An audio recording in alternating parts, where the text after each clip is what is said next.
Okey, Assalamualaikum. Selamat sejahtera. Hari ini kita akan pergi ke bahagian seterusnya di dalam Web Simplified. Okey, sebelum ni kita dah melihat bagaimana kita menggunakan table di dalam HTML. Okey, so untuk bahagian ke-8 iaitu the table, kita dah selesai. Okey, untuk sesi kali ini kita akan melihat bagaimana untuk menggunakan form. Okey, form ni kalau dalam bahasa kita adalah borang. Okey, kebanyakan website sekarang dia memang menyediakan satu platform agar kita boleh berinteraksi dengan user ataupun dengan pengguna. Okey, cara dia berinteraksi adalah menggunakan form. Okey, form ni kita selalu guna untuk masukkan kita punya data, kita nak bagi survey, kita nak buat feedback dan sebagainya ya. Okey, jadi untuk sesi kali ini kita akan memaparkan form sahaja. Kita tak memproses form lagi. Okey, form tu sekadar ianya berada dalam website kita dan itu sahaja. Jadi kalau kita klik apa-apa saja button, dia tak akan jadi apa-apa sebab itu adalah di level yang seterusnya. Okay, so untuk web simplified, kita akan display form sahaja. Okay. Jadi dan saya juga mungkin saya tambah sikitlah di bahagian kita punya perancangan ni. Okay. Saya akan buat satu lagi sesi di video akan datang iaitu table plus form. Okey, yang ini adalah macam mana kita nak align ataupun kita nak susun kita punya form supaya dia nampak lebih kemas dan lebih cantik. Okey, itu kemudian itu pada minggu hadapan. Jadi topik yang ke-10 akan menjadi 11, 12 dan 13. Okey, sebab sesi sebelum ni table kita pecahkan kepada 3 kan. Jadi saya rasa kali ini saya akan buat pecahan macam ni lah supaya kita senang nak lihat di mana kita berada. Okey, jadi saya akan save dan kita akan buat satu file baru untuk kita belajar macam mana menggunakan form. Okey. So, penggunaan HTML masih lagi sama. Saya akan letakkan center.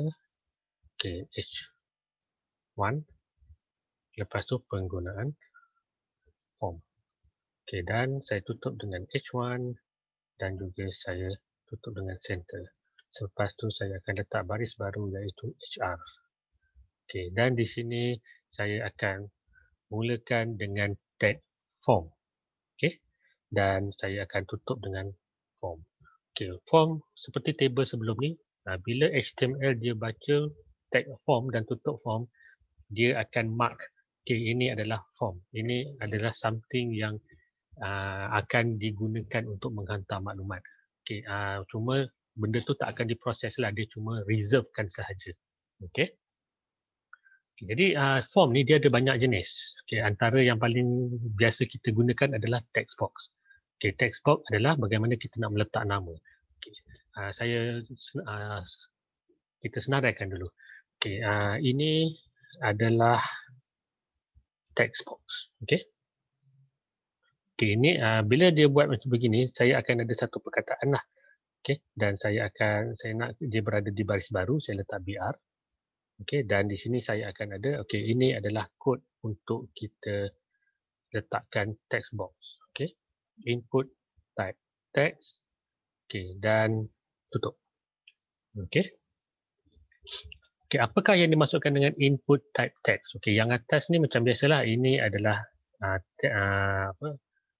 kita punya tulisan yang akan dikeluarkan pada website kita. Okey, cuma bila form HTML dia akan lihat kepada benda ni, tag input type text. Okey. Kebanyakan daripada kita, pengalaman saya melihat antara kita banyak menggunakan tak letak ni double quote, lepas tu dia pergi rapatkan, okey, macam ni input type text. Okey, dia tak boleh rapat sebenarnya. Dia mesti dijarakkan. Sama juga lepas ni kalau ada elemen lain, contohnya ada value, contoh ya, dia mesti dijarakkan. Dia tak boleh rapatkan dengan perkataan tu tak boleh rapat, dia mesti dijarakkan. Okey. So untuk hari ini, kali ini kita akan lihat yang simple saja. Okey, saya ada ini adalah text box dan ini adalah form yang akan saya nampak. Okey, so saya akan save. Saya akan bagi nama dia sebagai form.htm. Okey, dia berada di website. Okey, form.htm seperti biasa dan tukar kepada all file. Okey, bila saya save dan saya lihat di saya punya file website ataupun folder website saya akan lihat ada satu file baru. Okey. Mana dia form? Ini dia. Okey, ini adalah form. Okey, bila saya double klik, saya open file ni, okey, saya akan dapat hasil dia seperti berikut. Okey, ini dia. Okey, jadi saya minimizekan dulu. Okey, ini adalah dia punya kotak. Okey, dan kotak ni saya boleh isi you can enter anything. Okay, so saya boleh menulis saya punya apa-apa yang saya nak tulis di dalam kotak ni. Okay, dan komputer dia akan sediakan ruang tersebut. So ini dinamakan sebagai text box. Okay, selalunya text box ni digunakan untuk kita masukkan nama dan sebagainya. Okay, jadi dekat sini mungkin saya boleh letak sebelum input types ni, mungkin saya boleh letak contohnya nama. Okay, nama, input type text. Okay, jadi bila saya save dan saya refresh, okay, saya akan dapat seperti ini, nama, dan di sini kita boleh isi apa-apa saja. Okay, sama juga kalau saya nak isi umur, alamat dan sebagainya. Okay, so ini adalah yang pertama, iaitu penggunaan text box. Namanya adalah text box. Okay, yang kedua. Untuk yang kedua, saya akan bagi dia jarak dulu, P, okay, supaya dia nampak beza.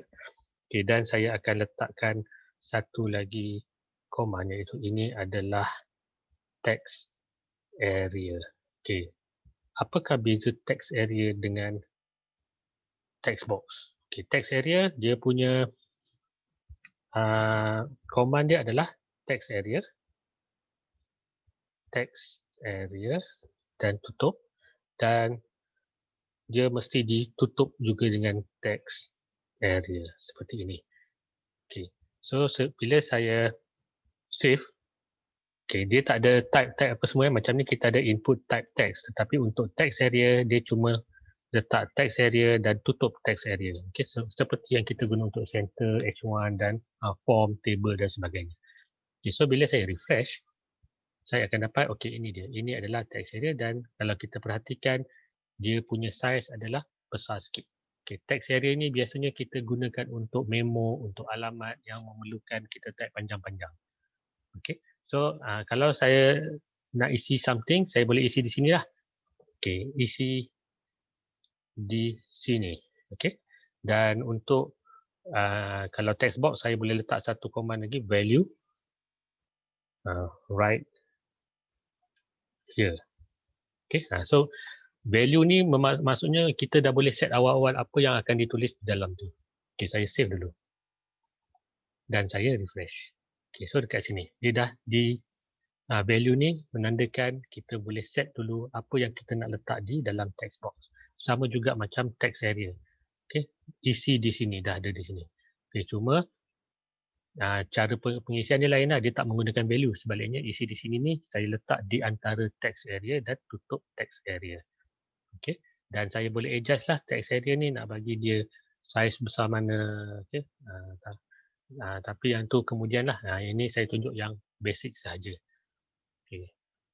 Kemudian seterusnya kita akan berkenalan dengan option ataupun radio button. Okay, ini adalah radio button. Okay, apakah itu radio button? Radio button adalah satu form di mana kita boleh pilih satu sahaja pilihan daripada senarai yang ada. Okay, kenapa dipanggil nama radio? Sebab radio, okay, siapa yang pernah dengar radio, kita boleh pilih hanya satu channel pada satu masa, betul? Channel ada banyak. Kita ada beberapa channel, tapi untuk mendengar kita boleh pilih satu sahaja. Kalau nak dengar yang lain, kita kena tukar channel. Okay, hanya satu channel saja pada satu masa. So, itu adalah konsep radio button. Benda yang sama. Awak boleh pilih satu pilihan daripada pilihan-pilihan yang lain. Okay, jadi untuk radio button, okay, saya dah ada sini. dia punya command adalah, saya letakkan dulu seperti inilah. Input, type. Tapi bukan lagi teks. Kalau teks dia sama seperti text box. Yang ini saya akan namakan sebagai radio. Dan radio ni saya akan letak nama lah. Name. Kenapa dekat text box saya tak letak name? Sepatutnya kena letak. Tetapi saya tak letak sebab apa, saya guna satu saja. Untuk radio, saya tunjuklah apa beza letak dan tak letak. Permulaan saya tak letak dulu name. Saya letak input type radio dan kemudian saya just tutup. Dan di sini saya akan letak contohnya jantina. Kita ada lelaki. Dan kita ada perempuan kan. So saya akan tambah satu lagi. Di sini lelaki dan satu lagi perempuan.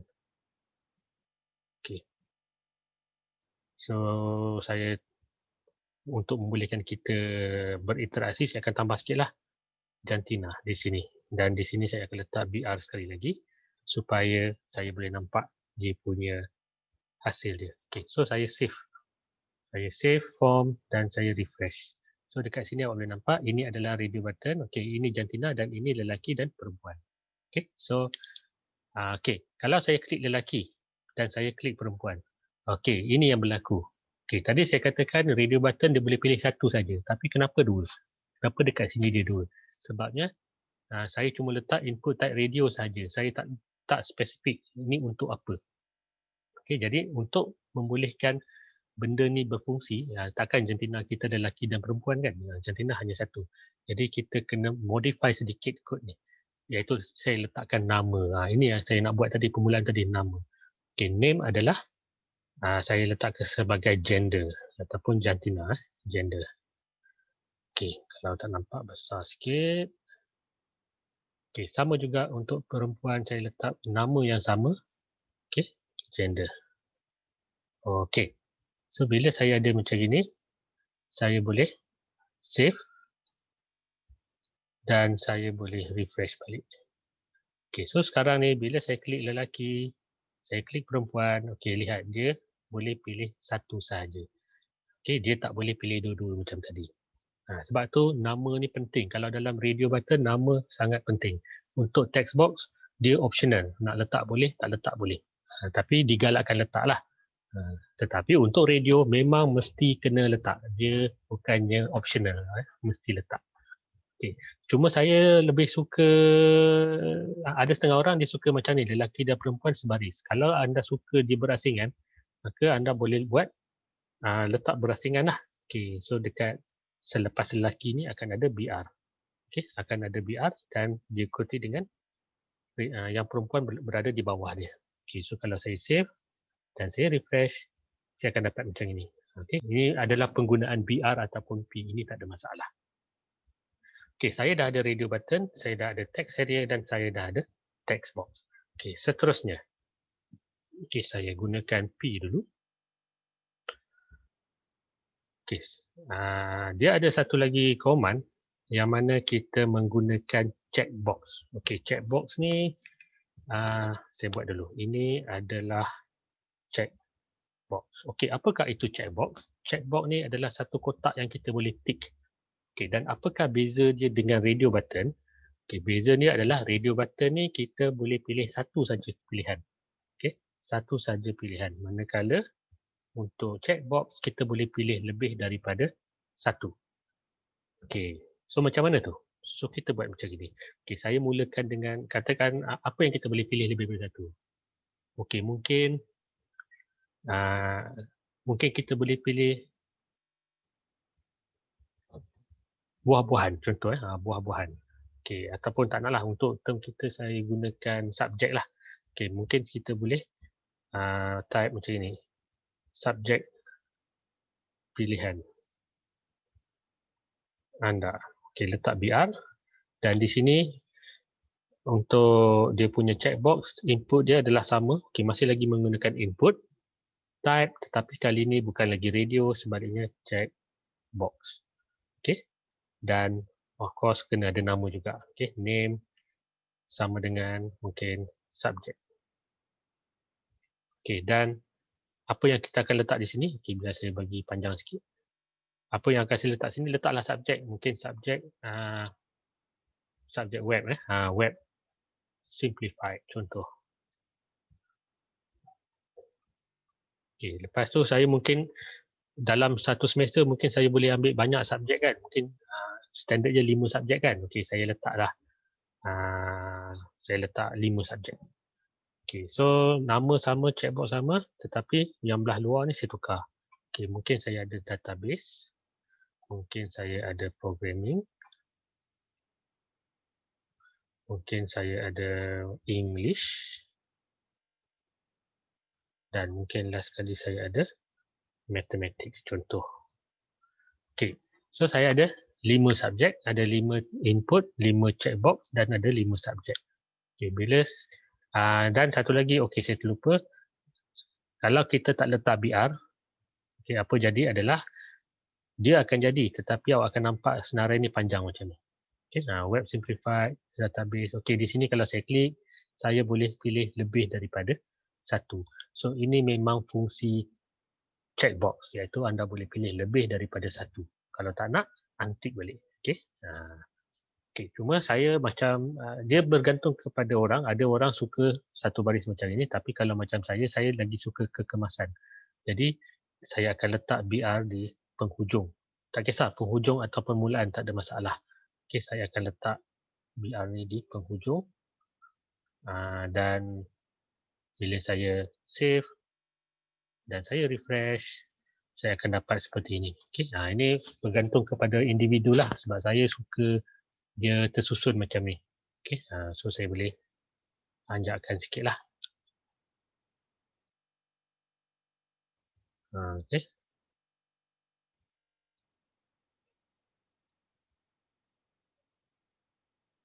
So sekarang kita dah nampak ada berapa? Dah ada 4. Iaitu yang pertama ini adalah text box. Okey, ini adalah yang pertama. Kemudian yang kedua ini adalah text area. Yang ketiga ini adalah radio button dan yang keempat ini adalah checkbox. Okey, seterusnya kita pergi yang fungsi dia sama seperti radio button, iaitu dia boleh pilih satu saja, tetapi kali ini dia punya presentation ataupun paparan dia adalah berlainan. Okey, so saya akan buat satu lagi, iaitu okey, dia mesti sebelum form. Okey, di sini saya akan letak P dulu dan di sini saya akan letak ini adalah dia dipanggil sebagai select list. Okey, select list. Okey, ada BR. Okey, so dekat sini saya akan ada satu lagi pertanyaan, iaitu program. Okey, kenapa program? Okey, macam kita semua kan, kita ambil kursus masing-masing kan. Ada yang ambil IT, ada yang ambil multimedia, ada yang ambil secretary, ada yang ambil business dan sebagainya. Tapi setiap orang boleh pilih hanya satu program atau satu course sahaja. Okey, so dekat sini saya akan letak program dan di sini saya akan letak untuk memaparkan select list tu, saya akan letak perkataan select. Dan dia mesti ada tutup. Itu tutup select. Okey. Dia unik sikit lah. Dia tak macam checkbox dengan radio, iaitu dia bermula dengan input type. Okay. Tetapi yang ini dia lebih kepada text area, iaitu dia ada buka select dan tutup select. Okay. So dekat sini kita ada okay, saya ke bawah sikit. Okay, ini dia. Antara select ni saya akan ada satu pilihan lah, iaitu option. Okay. Option apa yang letak? Ini kita letak kita punya program, iaitu information technology contoh. Kemudian kita ada option yang kedua. Okay, option ni dia kena tutup jugalah. Kena tutup juga. Okay, so dah buka option, tutup option. So saya akan, mungkin saya ambil 3 saja. Okay. Okay. Multimedia. Okay. Dan di sini mungkin ada e-secretary. Okay, so saya ada 3 saja. 3 option yang mana dia akan dibuka dan ditutup oleh select. So kalau saya nak tahu, saya akan save dan saya lihat di hasilnya di sini. So saya akan nampak, okey, ini adalah select list dan bila saya pilih, saya akan boleh pilih mana-mana yang saya nak. Okey, di secretaryship. Okey, ini dia. So konsep dia sama seperti radio button, iaitu dia boleh pilih hanya satu sahaja, tetapi untuk select list ni dia lebih sesuai digunakan kalau saya ada list yang banyak. Okey, contohnya anda negeri kelahiran anda di mana? Kita ada 13 negeri. Kalau saya buat 13 radio button ni, dia akan ambil space yang banyak. Okay, jadi untuk menjimatkan ruang, saya menggunakan select list. So, semuanya bila saya klik, baru dia keluar 13 negeri itu. Okay. So, sama macam ni lah. Okay. Jadi, ini adalah macam mana saya menggunakan select list. Okay, so kita dah ada 5 jenis form ataupun 5 jenis cara untuk kita hantar maklumat kepada web. Okay. Jadi yang terakhir sekali, okay, so bila kita dah isi form ni, okay, kebiasaannya bila kita isi form, kita akan submit. Kita akan tekan button hantar kan. Barulah kita boleh proses kita punya information. Okay, so dalam kita punya contoh ni belum lagi ada button. Dia dipanggil button. Okay, so kita akan tambah button dan button ni saya akan tunjuk 2 jenis button, iaitu button untuk hantar dan button untuk kita reset balik.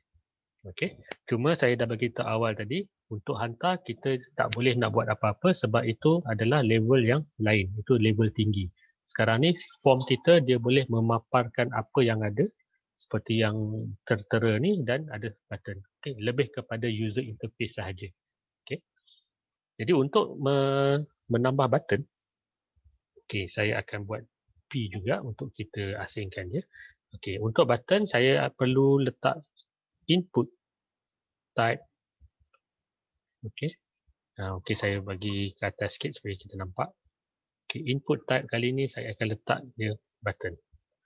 Okey. Dan dia mesti ada value. Okey, button ni dia kena ada value. Okey, value ni adalah apa yang akan dipaparkan kepada button tu sendiri. Okey. Contohnya adalah okey, sebab saya nak submit ya. Okey, saya tukar button ni saya tukar kepada submit lah. Okey, button ni kepada submit dan value adalah hantar. Okey. Dan saya tutup balik. Okey, dan bila saya save dan saya refresh, awak akan nampak satu button di bawah, iaitu button hantar. Okay. Kalau saya tukar value ni kepada nama lain, contohnya tekan sini. Okay, so bila saya save, so dia akan keluarkan teks tekan sini. Jadi value ni sebenarnya untuk memaparkan perkataan di atas button. Okay. Type submit ni jangan tukar. Submit ni memang fungsi dia. Jadi untuk submit information, gunakan button submit. Okay. Tapi saya lebih selesa menggunakan perkataan hantar lah. Hantar. Okay, tapi bila saya hantar, okay, tak jadi apalah. Kan? Tak jadi apa. Sebab apa? Sebab saya tak set apa-apa lagi. Dia just button semata-mata. Hiasan saja. Okay, dan satu lagi saya akan tambah satu button yang saya beritahu tadi, iaitu saya nak reset. Okay, kalau reset ni maksudnya saya nak clearkan balik form kita. Mungkin dekat sini sebagai value saya akan letak buat semula. Dan bila reset, saya kena tukarkan submit ni menjadi reset. Okay, dan saya save. Okay, dua-dua ni adalah button. Okay, kalau saya refresh, awak akan nampak dua-dua button ni. Okay, hantar dan buat semula. Okay, bezanya adalah bila saya tekan buat semula, okay, katakan dekat sini, okay, saya padamkan value ni. Okay, tak apa. Saya tambah saja. Okay, right here, nama kita mungkin letak nama orang kampung. Okay, alamat Malaysia. Okay, jantina adalah lelaki dan sekarang ni kita ambil subjek web, programming dan maths. Contoh Okay, program adalah e-secretary contoh. Okay. Bila saya hantar tak ada masalah. Okay. Bila saya hantar dia akan reset balik form kita secara automatik. Okay. Tetapi kalau saya tak nak hantar, okay, katakan saya buat semula. Okay, orang kampung Malaysia. Okay, kali ini jantina si perempuan contoh. Okay, database programming dan saya ambil multimedia. Okay, bila saya klik buat semula, dia akan reset. Okay, dia akan hilangkan. Tapi dia akan hilangkan tu tanpa menghantar. Okay, dia akan reset balik. Maknanya dia bagi awak ke satu borang kosong semula. Okay, dia akan padamkan apa-apa yang ada di dalam form. Okay, tapi kalau hantar ni, maknanya dia dah hantar. Lepas tu baru dia bagi form yang baru. Okay, so ada perbezaan antara hantar dan buat semula ya. Okay, tetapi dalam kes ini saya dah bagi tahu kita tekan button submit, dia tak akan jadi apa-apa dan function dia sama seperti buat semula, iaitu dia akan clearkan balik. Okay, jadi ini adalah macam mana penggunaan form di dalam HTML. Okay, untuk video akan datang kita akan mengcombinkan penggunaan table dan form supaya hasil dia lebih nampak cantik dan menarik. Okay, so kita jumpa pada sesi akan datang. Okay, sekian, terima kasih.